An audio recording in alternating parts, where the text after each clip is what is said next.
Now we live on mine as of right now. Okay, that'll work.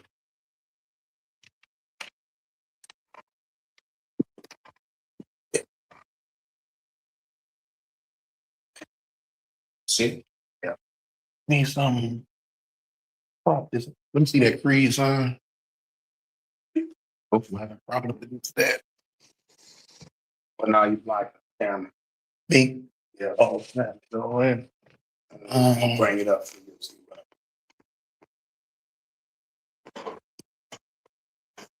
There we go.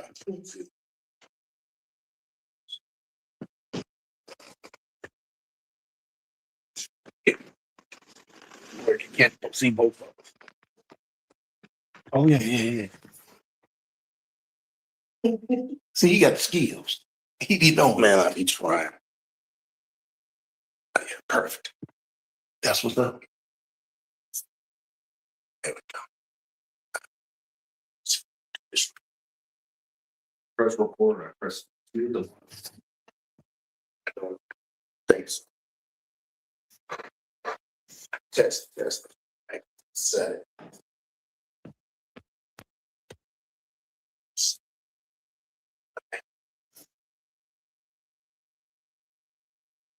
Test.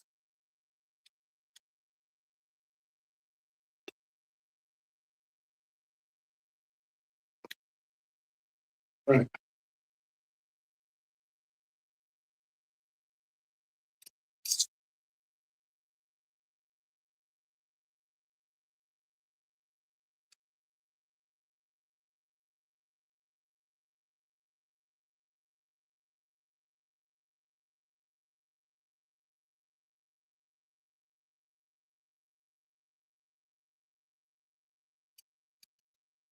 They already come in.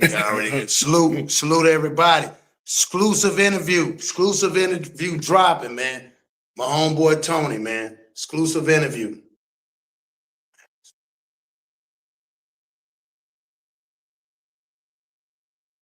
Salute world, we back at it like a crack at it. It's your boy Cross, Big seal across your heart, man. And I got somebody here, man. I think everybody knows this man needs no introduction, but I feel like I need to. This man has been all over the internet. He's done things that most people haven't done. We're going to talk about this, how he came up, what situations happened, even down to the one that everybody wants to know, the controversial thing about the video and what happened with Tune that day and where everything's going. Also, salute to his son, Jap 5, just got home, dropping this album and things of that nature. So before we get into anything else, I want to introduce the man, the myth, and the legend, Cartoon, aka Brother Tony. Salute to you, King. What's happening, homie? What's up, everybody? What's up, the Crush Your Hearters? What's up, Foundation? Yes, sir. So I think a lot of people don't know too much about you.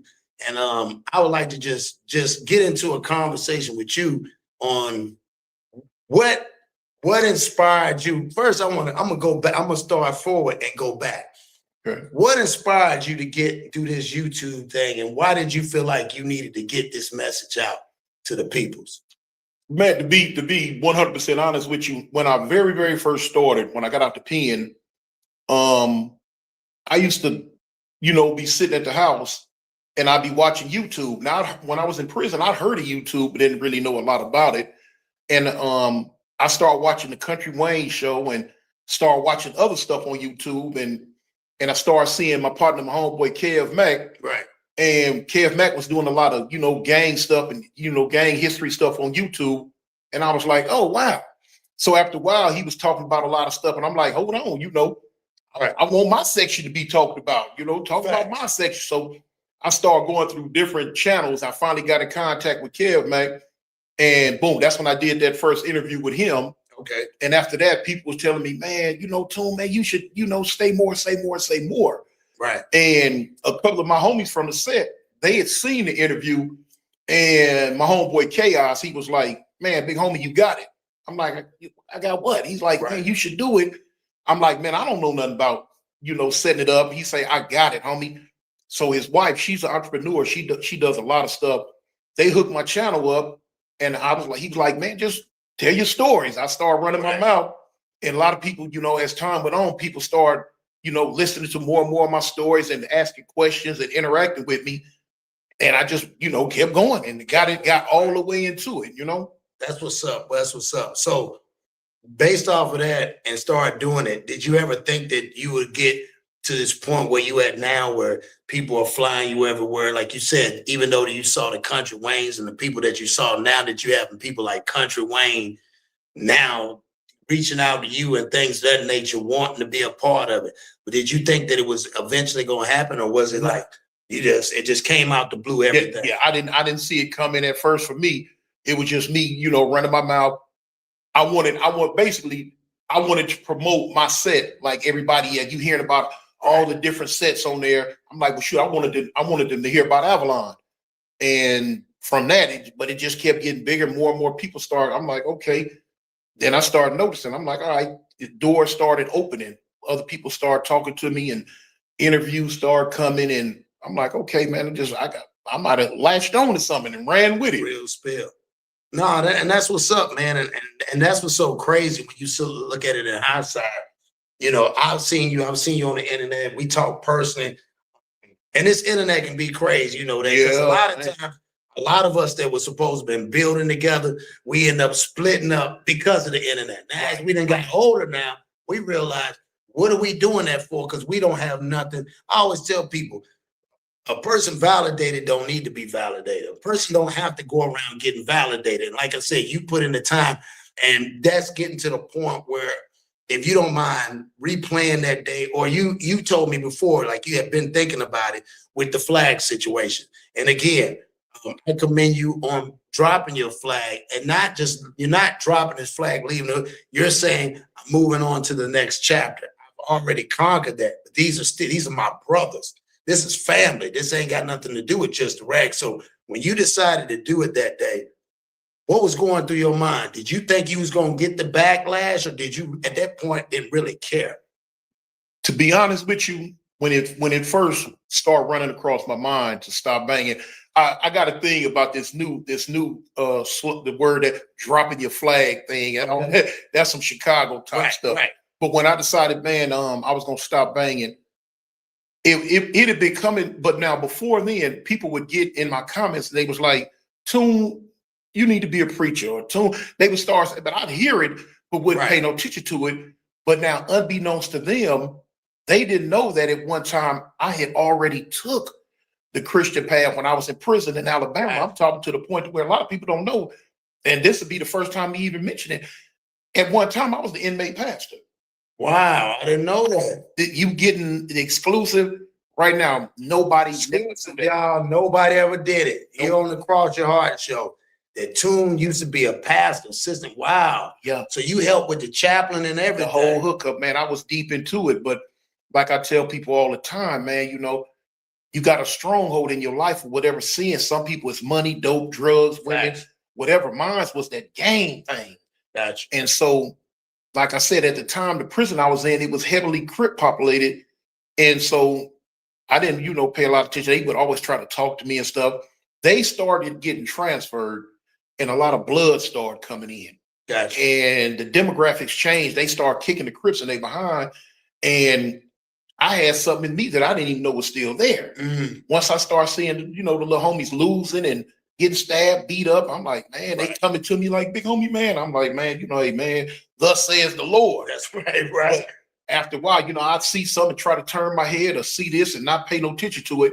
But it got to me, man. Mm. And one day, little dude got jumped on, man. Them little youngsters came to my bed. I'm reading the Bible. Closed it up, jumped off the bed, put my boots on, my coat on, put my beanie on. I said, let's go. They like it, man. I said, but y'all go. But when they was walking off, I prayed. I said, God, let me tell you something. Yeah. I say, listen, I need for you to spare me right here. I said, because I'm willingly going back to this foolishness. I said, we all been there too. Yeah. I said, man, if you spare my life, I promise you one day I'm going to come back. I told him that. I said, but as of right now, I'm going back.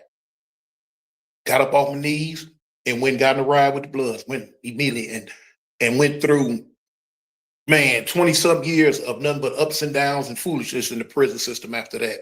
Wow. And so when I got out this time, I wasn't thinking about Right. no God, none of Right. that.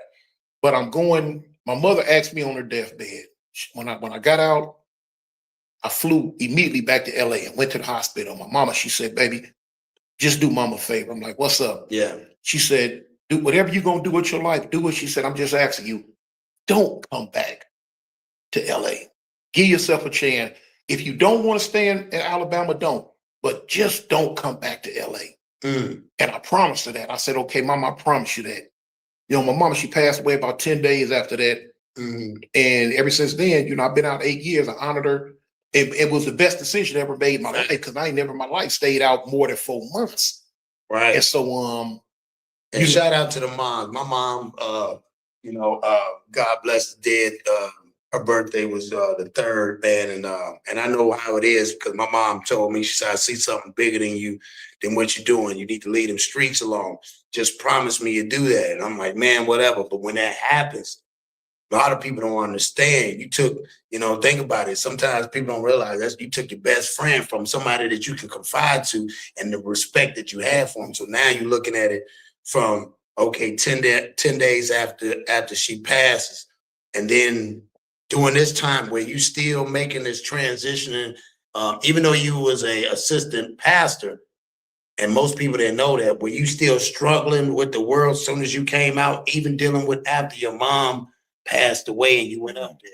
no, I ain't gonna lie. When I got out, I came home on the foolishness. Okay. I couldn't wait to get back to 51st and Avalon and act a fool. Right. I couldn't wait. I could not wait. I could not wait. In fact, to the point to where me and my sister, my youngest sister, we got into it because she felt I wasn't coming up to the hospital enough to see my mama. She felt I done ran back to the set already. And mama on her deathbed. But what my sister didn't understand is it broke me down to see my mom in that bed. Like, man, I couldn't do it. I couldn't. Yeah, I went through that. Yeah, I couldn't do that, man. But my sister thought I was putting a set ahead of mama again, but I wasn't. And you didn't know how to really tell. I didn't know how to explain it to her. It's just like right today, my mother obituary is in my bedroom on the wall, pinned on the wall. Right. My mom been gone 8 years. Do you know I still have not opened that obituary? Been there. I can't bring myself to do it. I tell you, my mom tattoo, man, took me years. I think I used to call my mom every day. And what happened was one day, somebody asked me, it was like, man, I see the tattoo you got. How long your mom? I couldn't tell them because it didn't hit me that she was gone. I would reach out, I would call, and I'm like, oh man. And I went through that for so many years. And it just like, Mother's Day, every Mother's Day, I would call all my homeboys' moms, because I didn't have that. So it took this year for me last 2 years for me just to not do that no more. Right. Yeah. So no, I totally get what you're saying. Yeah. So yeah.